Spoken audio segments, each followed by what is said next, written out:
तो बिहार विधानसभा चुनाव 2020 के लिए दूसरे चरण की वोटिंग खत्म हो चुकी है और दूसरे चरण के एग्जिट पोल भी सामने आ चुके हैं। 17 जिले की 94 सीटों पर वोटिंग खत्म हो चुकी है और 94 सीटों के लिए किसका पलड़ा कहां से भारी नजर आ रहा है, सारे आंकड़े यहां पर आपको देने वाले हैं। क्योंकि यहां पर बात की तो दूसरे चरण के लिए लगभग 52% यहां पर वोटिंग हुई है और कई सीटों पर जो है ईवीएम खराब को लेकर भी यहां पर जानकारी सामने निकलकर आई है। तो कई सीटों पर जो है लोगों ने यहां पर अपने मत का बहिष्कार भी किया है। यह बड़ी खबर यहां पर बिहार विधानसभा चुनाव 2020 को लेकर आ रही है। लेकिन 94 सीटों के लिए वोटिंग खत्म होने के बाद अब इन 94 सीटों के लिए क्या ताजा आंकड़े यहां पर निकलकर सामने आ रहे हैं। तो बिहार की 94 सीटों के लिए पीएम मोदी समेत यहां पर नीतीश कुमार ने भी अपनी पूरा दम दिखाया और सभी वादों के साथ जो यहां पर किया गया है काम एनडीए सरकार ने, वो सारे काम भी गिना है। लेकिन क्या होने वाला बिहार के लिए, क्या नीतीश कुमार को लिए बड़ा झटका यहां पर हो सकता है?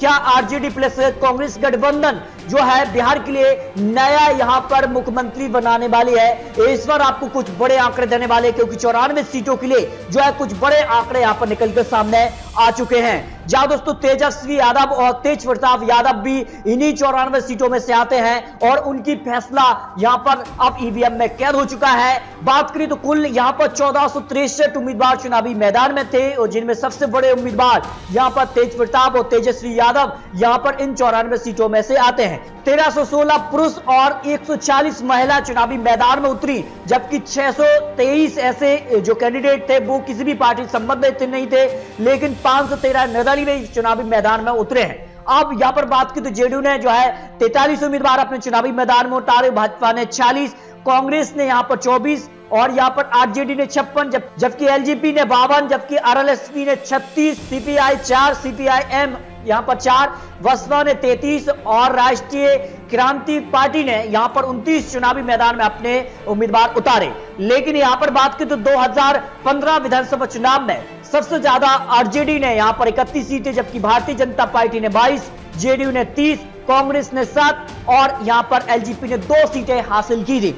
लेकिन दूसरे चरण की 94 सीटों पर महागठबंधन को कितनी सीट यहां पर मिल सकती हैं? आपको कुछ बड़े आंकड़े, बड़े एग्जिट पोल आंकड़े रख रहे हैं। देखिए यहां पर बात करें तो 70 प्लस कहने वाले 84% लोग ये मानते हैं कि महागठबंधन को यहां पर 94 सीटों में से 70 प्लस सीटें यहां पर मिलती नजर आ रही है। इसके अलावा कुछ और आपको आंकड़े दिखाने वाले हैं, जबकि 50 सीटें कहने वाले 10%, 40 प्लस कहने वाले 3% और 30 माइनस कहने वाले केवल 4% लोग यहां पर आते हैं। तो महागठबंधन को महाजीत यहां पर मिलती नजर आ रही है 94 सीटों के लिए जो एग्जिट पोल के सामने आ रहे हैं। इसके अलावा बिहार के दूसरे चरण के लिए 94 सीटों पर अन्य आंकड़े जो निकलकर सामने आए हैं, इनमें आपको आंकड़े बताएं तो एनडीए को 55 प्लस और महागठबंधन को 37 माइनस कहने वाले लोग जो है वो 4% ही आते हैं, जबकि अन्य को 2 सीटें दे रहे हैं, ऐसे केवल 4% लोग हैं। जबकि एनडीए को यहां पर 40 माइनस और महागठबंधन को 50 प्लस, अदर के लिए 4 प्लस, यहां पर 10% लोग मानते हैं कि महागठबंधन को 50 प्लस, एनडीए को 40 माइनस सीट आ सकती हैं। जबकि तीसरा सवाल यहां पर है कि एनडीए को 70 प्लस